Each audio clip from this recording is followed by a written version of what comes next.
Saat Nabi Sulaiman dan para perwiranya mengumumkan kepada rakyat, agar bersiap menghadapi serangan bangsa jin dan syaiton. Beberapa petinggi suku tidak percaya akan hal itu. Mereka pun tampak mempengaruhi warga dan mengatakan jika tidak ada jin dan syaiton yang akan menyerang, karena Nabi Sulaiman dan pasukannya saat ini hanyalah sedang menghayal. Karena bagaimana bisa jin dan syaiton itu menyerang manusia, karena mereka sendiri tidak memiliki tubuh. Dengan berbuat dosa, kalianlah yang menciptakan jin dan syaiton di dalam benak kalian. Tapi kalian adalah bangsa pilihan, dan tidak akan mungkin kalian menyimpang dan berbuat dosa. Saat itu di kota Ariha, terlihat para jin dan syaiton telah memasuki wilayah tersebut, namun keberadaan mereka yang tak kasat mata itu belum diketahui oleh warga. Diperlihatkan para tengkulak yang mematokkan bunga hutang terlalu tinggi, sehingga warga tak sanggup melunasi hutang-hutang mereka, dan berharap para kepala suku mau untuk membantu meringankan bebannya. Namun mereka hanya mengatakan, tingkat bunga sudah ditentukan oleh para pendeta, dan enggan untuk membantunya. Tiba-tiba terdengar keributan pertengkaran di pasar. Mereka adalah dua bersaudara yang sedang memperebutkan satu keping uang hingga bertengkar. Saat perwira Nabi Sulaiman menengahi masalah itu, kepala suku mereka malah menyalahkannya akibat keberadaan mereka di situ, karena sebelumnya kota mereka aman-aman saja. Tapi perwira Nabi Sulaiman menjelaskan, jika musuh telah mendekat dan setan telah mempengaruhi kita, lalu mengingatkan kepada warga akan sadar, bahwa saat ini kita berada di ambang bahaya. Namun hal tersebut ditentang oleh beberapa warga yang tak percaya akan perintah utusan Nabi Sulaiman. Di malam harinya, terlihat sekelompok para kepala suku sedang memperdebatkan perkataan Nabi Sulaiman. Kekhawatiran mereka hanyalah takut hilangnya pengaruh mereka di hadapan para warga jika semua yang diucapkan Nabi Sulaiman itu adalah benar. Tiba-tiba saja datang seorang penyihir yang bernama Ara. Ia tampak sangat bersukacita akan menyambut kedatangan para jin dan syaitan. Sebab menurutnya, kedatangan mereka justru akan menguntungkan mereka. Kini setelah sekian ribu tahun, syaiton-syaiton akan kembali ke bumi, dan mereka tentu tak akan melupakan abdi-abdi setia mereka. Keesokan malamnya, tanda-tanda kemunculan syaiton terasa semakin nyata, ditandai angin berhembus kencang, serta para hewan-hewan ternak terlihat menjadi liar dan ketakutan, dan tampak beberapa orang berteriak sambil berlari ketakutan. Siang harinya suasana menjadi semakin sangat kacau. Para syaiton itu berhasil memasuki tubuh-tubuh warga, lalu melukai semua orang sekitar dengan pedangnya.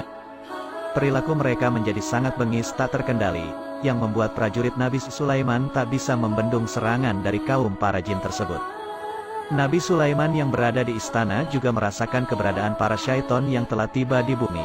Lalu ia dan prajuritnya segera bergegas ke kota Ariha yang telah dikuasai para syaiton itu.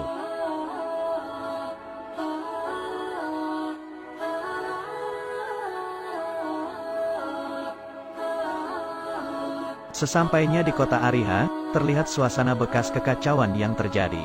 Ia melihat para warga yang sedang ketakutan berkumpul di satu titik untuk berlindung. Saat Nabi Sulaiman sedang berjalan menghampiri orang-orang yang kerasukan, tiba-tiba salah satu prajuritnya kerasukan juga serta ingin melukai Nabi Sulaiman dari belakang.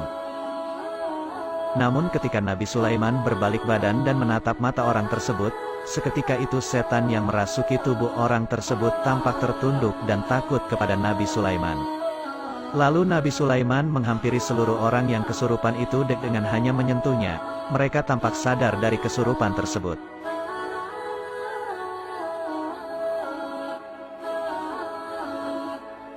Malam harinya tampak beberapa kepala suku justru menyalahkan prajurit Nabi Sulaiman yang diutus dari awal, karena kehadiran dan campur tangan mereka di kota itu menjadi penyebab malapetaka ini.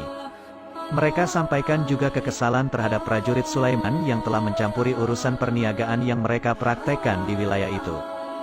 Nabi Sulaiman tampak heran dengan pernyataan tersebut, lalu menanyakan perniagaan seperti apa yang mereka maksudkan.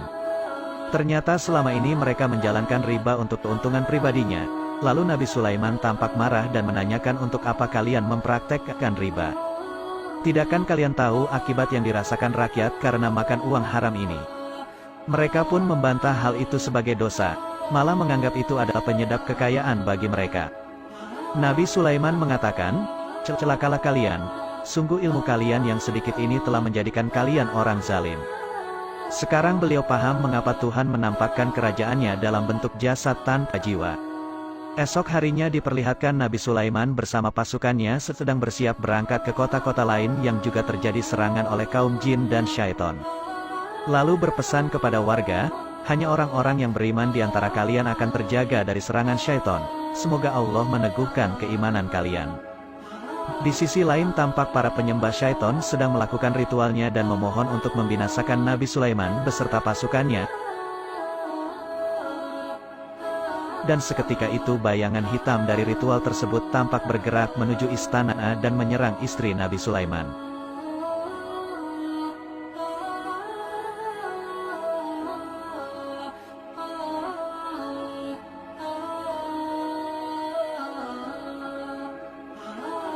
Dalam perjalanannya Nabi Sulaiman terdetak firasat akan keselamatan istrinya.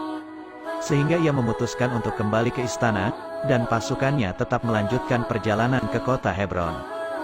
Di dalam perjalanannya, Sulaiman terus terbayangkan akan wajah istri yang ia cintai, seakan ia telah mengetahui jika istrinya telah meninggalkannya untuk selama-lamanya.